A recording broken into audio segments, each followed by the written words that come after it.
Good evening, high school football fans. Welcome to the Frenzy. Frank Sulkowski, Rick Snow, and how about this? The final Friday night in September. Really? Got some teams. I know it's hard to believe it's going so fast. Got some teams opening up region play. Others, well, they were wrapping up those non-region affairs. Oh, yeah, that's right. A couple of Coastal Empire versus Low Country clashes tonight even.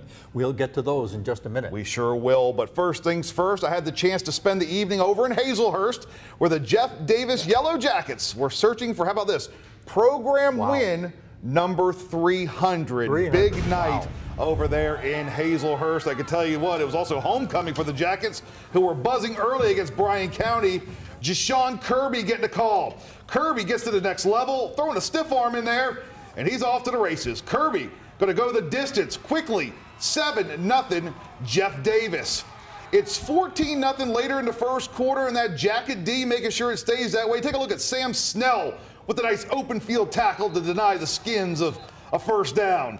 More from the home team on offense now. Jeff Davis goes to the air. The quick pass out to Cade Walters results in another Jacket touchdown. Look at the Walters making the moves. Couple defenders miss right there.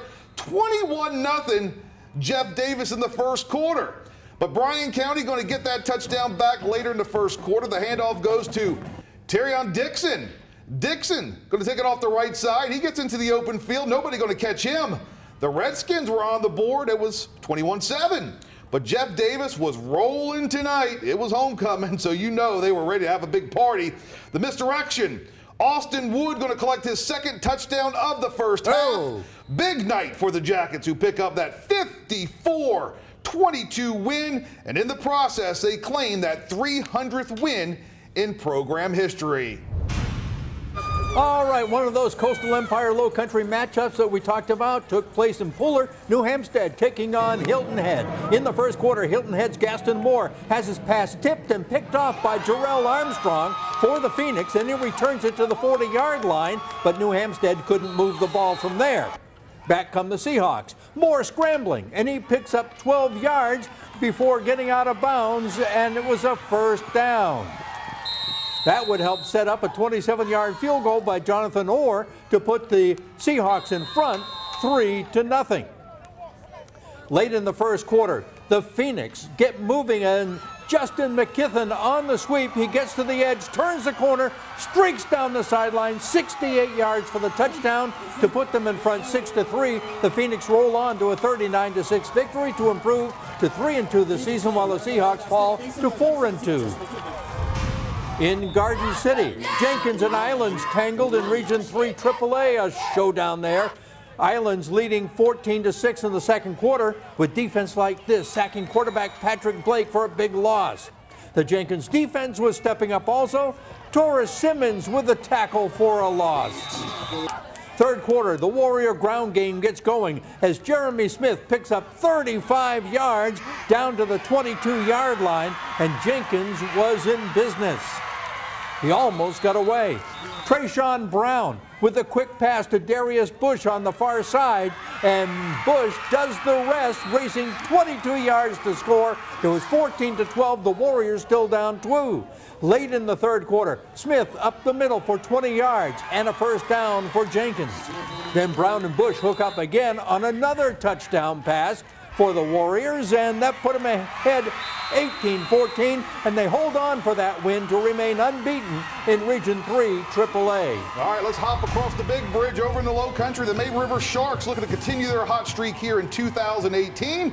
May River hosting Lake Marion in the region opener for both squads. Sharks going to work early on. Here they are on offense to pass out to Jack Hegan. Hegan going to make one miss, and he's going to pick up the first down deep into Lake Marion territory. Moments later, May River into the end zone. Ahmad Green on the keeper. He's going to head left, weave through the traffic, and into the promised land. 7-0 Sharks. The May River defense swarming tonight. Do Sharks swarm?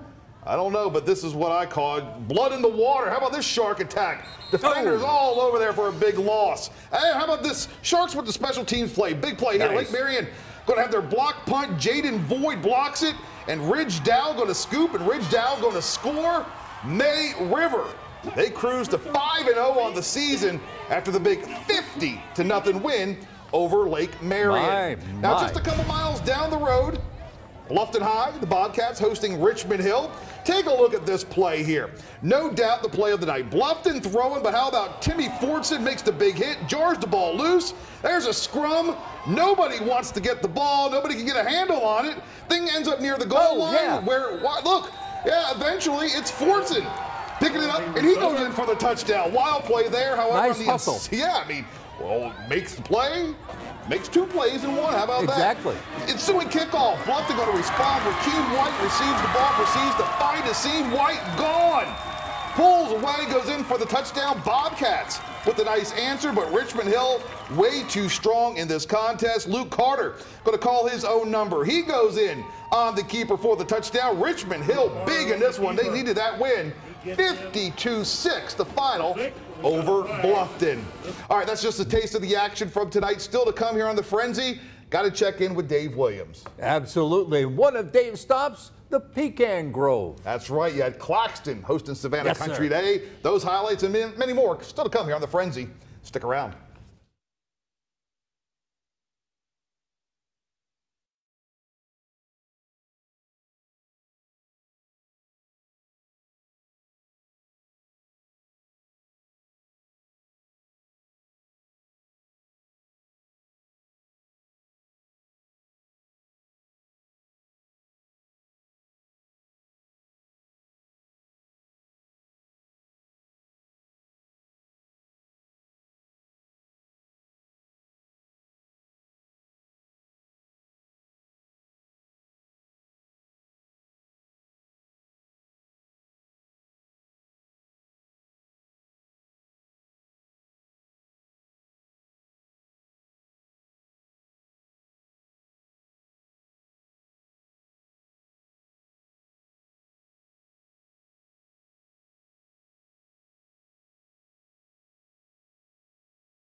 And welcome back to the Frenzy here on WJCL 22 News at 11. Thursday night, We had 2 high school football games kick off. Are you sure? Well, we did. They kicked off. They kicked off right here in Savannah. I was there. However, due to lightning, neither of those contests were able to finish. All right, so Benedictine versus Johnson and Southeast Bullock at Windsor Forest, they were pushed to new days. So here are those new days, and it was a little confusing today as they were trying to get officials lined up and who and when and blah, blah, blah, blah, blah. We now know that Windsor Forest will host Southeast Bullock Monday night, 7 o'clock out at Memorial Stadium. That game will resume where it left off. That's with the Knights leading 3-0 in the first quarter. That Benedictine Johnson game, it will resume Saturday, tomorrow at 4 o'clock at Garden City Stadium. Benedictine was leading that one 14-0 when it was postponed due to that lightning. All right, Statesboro hosting Burke County Bears. Bears into the end zone early in this one. You got Leon McGee pounds his way into the end zone, 7-0 Burke County. The Blue Devils respond with a big play on the ground. Jalen Robertson gets the call. He's going to break it into the open field, and Jalen is end zone bound. Good answer by Statesboro. Nice run. But Burke County, well, they had the answers all night.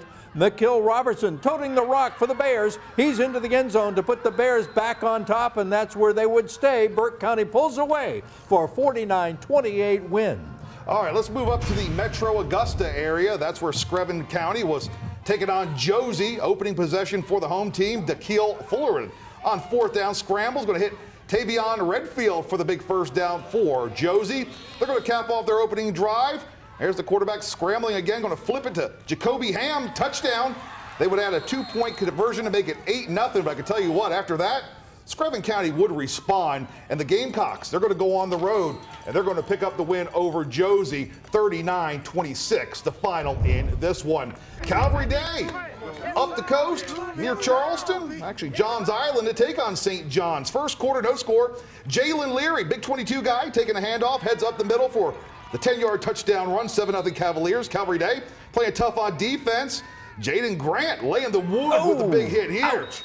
Second quarter, Cavaliers going to extend their lead. Rocco Griffin weaving his way, through traffic, and how about 75-yard touchdown run here? It was 14-0 Calvary Day. At that point, Cavs, they go up the road into the Palmetto State, and they pick up a big 52-0 win over St.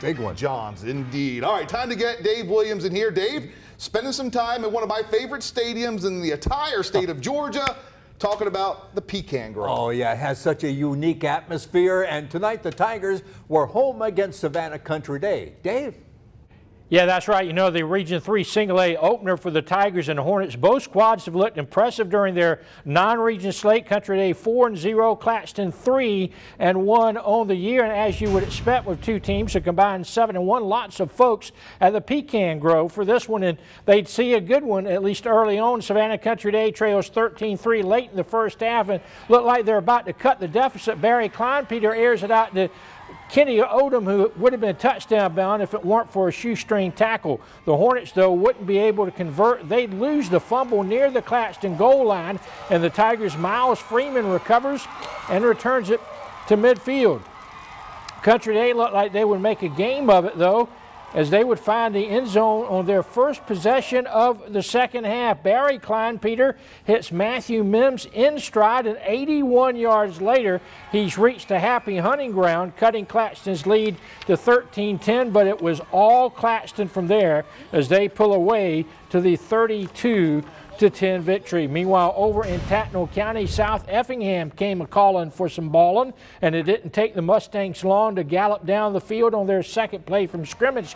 Taylor Jackson with a slant pass to Zachary Taylor, and he's off on a huge gain down to the Tattnall County 11-yard line. A few plays later, Larry Scott finishes things off with a short TD run. The two-point conversion failed. 6-0 South Effingham. The Mustangs were trying to score again, but the Battle Creek Warriors' Dion Durden will come up with the interception here to thwart that particular drive. About one of the only few highlights of the night for the Battle Creek Warriors. Then early in the second quarter, Larry Scott will get things down to the 1-yard line for South Effingham. He'd finish things off on the next play, finding the payoff pasture. The two-pointer was successful. 14-0 South Effingham, and they go on to roll to the 29-8 victory.